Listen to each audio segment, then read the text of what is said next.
All right, so Georgia beats the dog piss out of LSU. I don't think we've had any question of doubt that this was going to happen. I think the playoffs are pretty much set. I think it's Georgia, number one. Michigan game, we're going to have to find out, but regardless if they win or lose, they're still going to get in. So Michigan will definitely get in right there. Looks like Ohio State's going to be number three, and then number four is going to be TCU. Like I said, I'm a Bama fan. I already made a video on this earlier. I don't think we're going to get in only because we needed TCU to get blown out. It did not happen. So we're looking on the, we're definitely going to be looking on the outside. But talking about this game, I mean, Georgia just completely dominated LSU. Not from the start. It was actually pretty even for the start. I actually thought LSU was executing really, really nicely on the offensive side of the ball. But man, I mean, You can't make this stuff up with special teams, man. I mean, the kick gets blocked. No one, like LSU is literally walking out the field, and Georgia defender picks up the ball, returns it for a touchdown, and that literally changed the entire momentum of the game. It literally swung in Georgia's favor since then. But no, Georgia was dominant. I mean, they dominated at the line of scrimmage on both sides of the ball. They ran the football extremely well. Stetson Bennett played a phenomenal game. He had his haircut. He had the pretty much, he had that low haircut. So we already know Stetson turns into Stequavius Bennett. We already know with that low fade, man, he was gonna ball out. So he had a phenomenal performance. I mean, Georgia outcoached, they outplayed. I mean, it was just simple as that. It was just pure domination from all aspects. I will give LSU props. They didn't quit. They continued to fight and battle all throughout the game. Jaden Daniels, I think he got hurt throughout the game, and Nessmeyer to come in and relieve duty. And Nessmeyer did a solid job. He did a pretty good job. Made some phenomenal plays. Made a Joe Burrow type of play where he escaped a sack and had a touchdown to Malik Neighbors. I think that was either Neighbors or Jenkins. It was one of those two. But yeah, you got to give credit for the fight for LSU. It's still a great season, right? They're 9-4, but it's still a great season for LSU. Because no one expected them to win the West.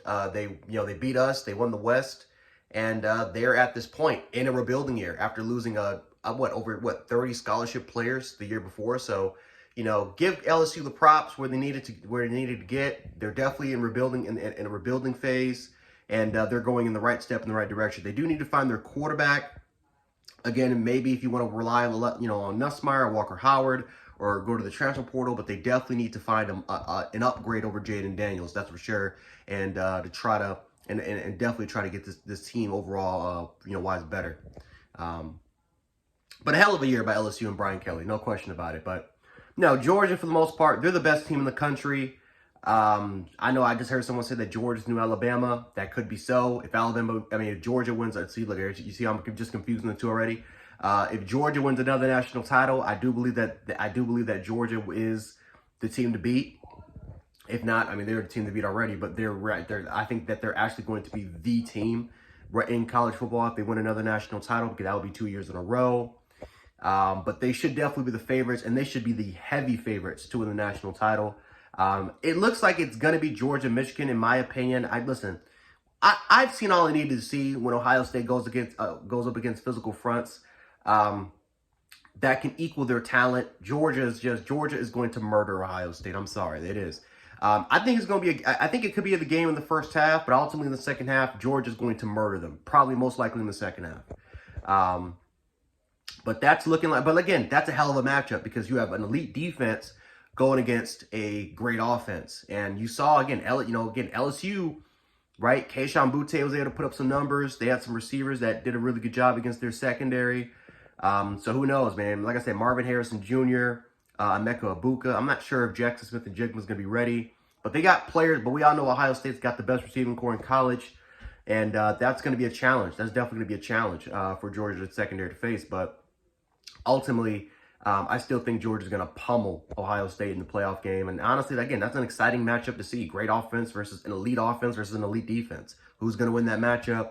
We'll see what happens there. But now we got the Michigan Purdue game, and then Clemson and North Carolina, two games.